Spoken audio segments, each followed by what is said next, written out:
Магуат были образцом сплоченной и любящей семьи. Они жили в северном Котабато, провинции на юге Филиппин.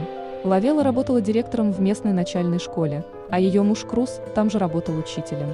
Жили они не богато, но по местным меркам вполне комфортно. Их дочери, Гвин, было 18 лет. Девушка училась в школе медсестер и мечтала когда-нибудь стать врачом. Ее 16-летний брат Луис был отличником и в будущем хотел стать успешным юристом. Однажды семья была на вечеринке у своих друзей, и там Гвин встретила девушку по имени Дженнис, которая работала помощницей по дому. За короткий период времени они сдружились, стали проводить вместе много времени и снимать совместные ролики для соцсетей. Дженнис была трудолюбивой 17-летней сиротой, которая не помнила ничего о своей жизни до 8-летнего возраста. В это время она перемещалась между детскими домами, пока не попала в семью, которая наняла ее в качестве прислуги и няни для своих детей.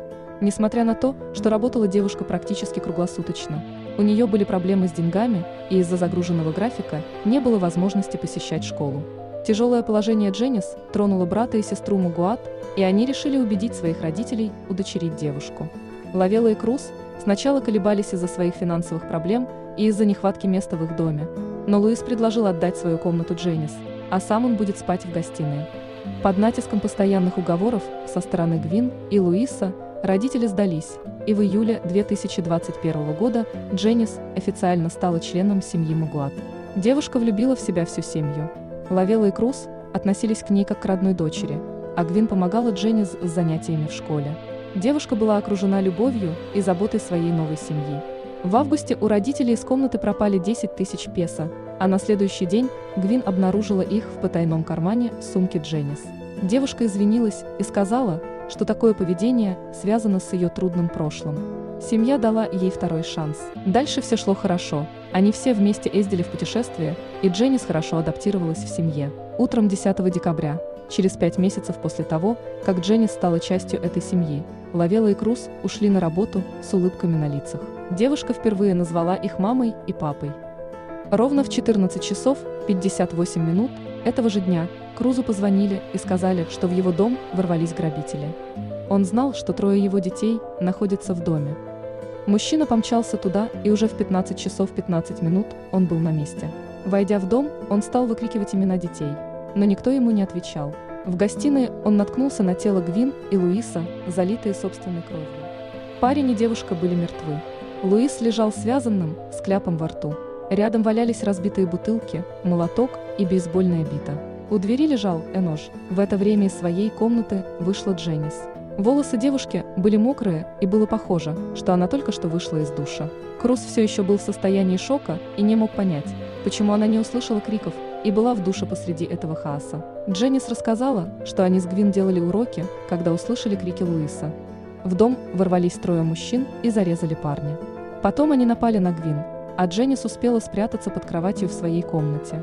Полиция рассматривала ограбление как мотив произошедшего, но из дома ничего не пропало, кроме сотовых телефонов подростков, хоть все вещи и были разбросаны из шкафов. Убийцы использовали бейсбольную биту, молоток и нож, чтобы убить подростков. Но все эти вещи принадлежали семье Магуат, и только ее члены знали, где именно в доме они хранились. Было странно, что убийство произошло днем, а в доме не было никаких признаков взлома.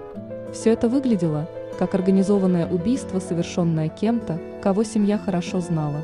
Странное подведение Дженнис тоже вызывало подозрения у окружающих. Это дело завирусилось в сети, и пользователи задавались вопросом, так ли она невинна. Помимо того, что девушка приняла душ во время всего происходящего хаоса, она еще и писала посты в Facebook, где просила о помощи, вместо того, чтобы просто позвонить в полицию. По результатам экспертизы, Луис и Гвин умерли около 14:00, а просить о помощи Дженнис начала ближе к 15:00. Подозрение властей тоже росло. В комнате Дженнис нашли документы парня по имени Марлин. В полиции у Дженнис спросили, знает ли она его, и тогда она призналась, что это они убили брата и сестру. На орудиях убийств были найдены отпечатки пальцев Дженнис. В тот день Дженнис отвлекла Гвин, пока Марлин напал на Луиса, спящего на диване в гостиной.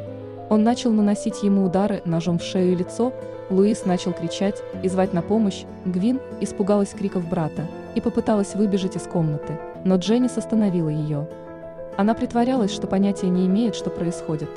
Убийцы били жертв молотком, бейсбольной битой и ножом. Гвин был нанесен 21 удар ножом, большинство из которых приходились на лицо. Казалось, что у убийцы были личные счеты с жертвой. Луису достался 51 удар ножом. Дженнис и Марлин были помещены в Центр социального обеспечения. Им обоим было по 17 лет, а по закону несовершеннолетние дети не могут быть осуждены за убийство, пока им не исполнится 18 лет. В мае 2022 года состоялся суд и приговорил Дженнис и Марлина к 32 годам тюремного заключения без права на досрочное освобождение. Дженнис завидовала, ревновала и ненавидела брата и сестру. Она хотела той же любви и внимания, которыми семья осыпала родных детей, и не понимала, что это все у нее уже и так было. Девушка никогда не просила прощения за преступление, в котором она призналась. В суде она держала голову высоко поднятой и с каменным лицом смотрела на Лавелу и Круза.